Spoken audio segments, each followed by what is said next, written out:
The most dangerous moment in a person's life isn't failure. It isn't rejection. It isn't even heartbreak. The most dangerous moment is the day life becomes comfortable enough that you stop questioning it. When your mornings feel predictable, your routines feel safe, and your discomfort level drops just low enough that you convince yourself this is good enough. That's the moment potential quietly starts to die. Not in a dramatic collapse, not in a single bad decision, but in a slow, almost invisible drift into ease. Comfort doesn't arrive wearing warning labels.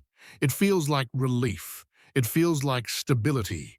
It feels like finally exhaling after years of struggle, and that's exactly why it's so dangerous. Because once comfort settles in, it begins negotiating with your ambition. It whispers that you've done enough, that growth can wait, that tomorrow is safer than today. And slowly, the person you could have become starts fading into the background. Most people assume comfort is a reward. Work hard, struggle early, then relax later. But comfort doesn't work like a trophy you put on a shelf. It behaves more like gravity. The longer you stay in it, the heavier it becomes. At first, it feels earned. You've stabilized your income, your routines, your relationships. Life isn't chaotic anymore. You know what to expect from your days. And predictability feels like peace. But predictability also dulls awareness. When nothing challenges you, nothing sharpens you, your mind stops stretching, your instincts stop firing. You stop noticing how capable you actually are. Comfort begins to replace curiosity. Instead of asking, what else can I become? You start asking, how do I protect what I already have? That shift alone is enough to cap your growth permanently. The comfort trap doesn't announce itself as stagnation. It presents itself as responsibility, as maturity, as realism. You tell yourself you're being practical. You stop taking risks because you have too much to lose. You stop experimenting because you don't want to look foolish. You stop pushing boundaries because your current setup works fine. And slowly, your standards shrink to fit your routine. You don't aim lower on purpose. You just stop aiming higher. Dreams that once felt urgent now feel optional. That book you wanted to write, that skill you wanted to master, that leap you wanted to take, all get postponed for later. And later quietly turns into never. One of the most destructive lies comfort tells is that growth must always feel extreme to be real. That unless you're miserable, burnt out, or sacrificing everything, you're not progressing. So when life feels calm, you assume you must already be where you're supposed to be. But real growth doesn't always feel dramatic. Sometimes it feels awkward. Sometimes it feels boring. Sometimes it feels like voluntarily choosing difficulty when you don't have to. And that's exactly why most people avoid it. Comfort teaches you to associate effort with pain instead of purpose. It trains you to choose ease over expansion, even when expansion is available. Over time, comfort reshapes your identity.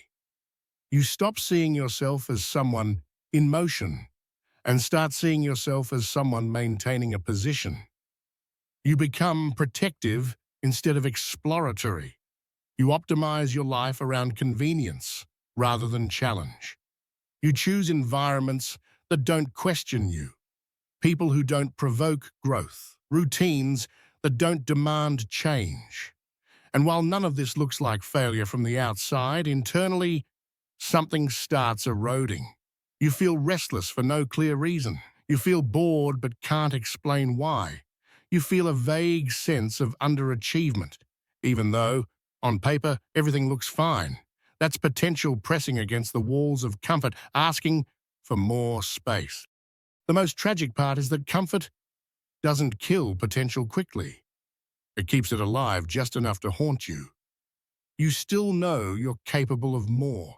You still feel flashes of ambition when you see someone else doing what you once imagined.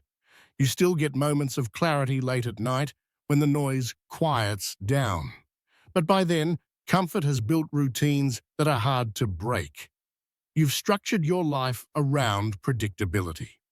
And breaking that structure feels risky, irresponsible, even selfish. So you negotiate with yourself again. You promise you'll start soon, when things settle, when you feel ready, when the timing is better. Comfort loves those promises because it knows they rarely get kept. Another reason the comfort trap is so effective is because it disguises fear as logic. You tell yourself you're being careful, not scared, strategic, not hesitant, content, not settling. And because those explanations sound reasonable, no one challenges them. Society rewards stability. It applauds consistency. It praises people who know their place and stay there. So when you choose comfort, you don't face resistance. You face approval. And approval is a powerful sedative. It numbs the part of you that wants to stretch beyond what's expected. But potential doesn't respond to approval. It responds to friction. It grows when you're slightly outmatched, slightly uncomfortable, slightly uncertain. It needs resistance to reveal itself. Without challenge, talent stays theoretical. Intelligence stays unassisted. Creativity stays dormant. Comfort removes the very conditions that force you to find out what you're made of. And that's why so many capable people live ordinary lives. Not because they lacked ability, but because they stopped putting themselves in situations that demanded more from them. There's also a subtle emotional cost to prolonged comfort that people rarely talk about. When you consistently avoid discomfort, you lose confidence in your ability to handle it. The first risk feels terrifying because you're out of practice. The first failure feels devastating because you haven't failed in a while. Comfort makes you fragile. It convinces you that stability is strength, when in reality, adaptability is. And the longer you stay comfortable, the more you fear anything that might disrupt that comfort. Even growth begins to feel threatening. Escaping the comfort trap doesn't mean abandoning stability or living in chaos. It means refusing to let ease become your ceiling. It means deliberately choosing small, controlled discomforts that stretch you. Learning something new when you don't have to. Taking on responsibility that feels slightly intimidating. Speaking up when it would be easier to stay quiet. Re-entering beginner mode in areas where you've grown complacent. Growth doesn't require burning your life down. It requires waking up inside it. The truth is, comfort isn't the enemy. Attachment to comfort is. Stability isn't the problem. Stagnation is. A comfortable life paired with intentional challenge can still expand. But comfort without challenge always contracts. Potential doesn't disappear on its own. It gets slowly negotiated away, one easy choice at a time, until one day you look back and realize the distance between who you are and who you could have been is uncomfortably wide. If this resonates, don't panic. Awareness is already movement. The moment you see the trap, you're no longer fully inside it. Start small. Choose one area of your life where you've been coasting and introduce friction. Not chaos.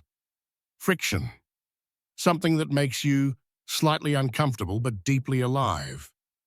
Because comfort may feel safe, but growth is what makes life meaningful. And if you don't choose growth deliberately, comfort will choose stagnation for you. The question is simple. Will you stay where it's easy, or will you step into who you're capable of becoming?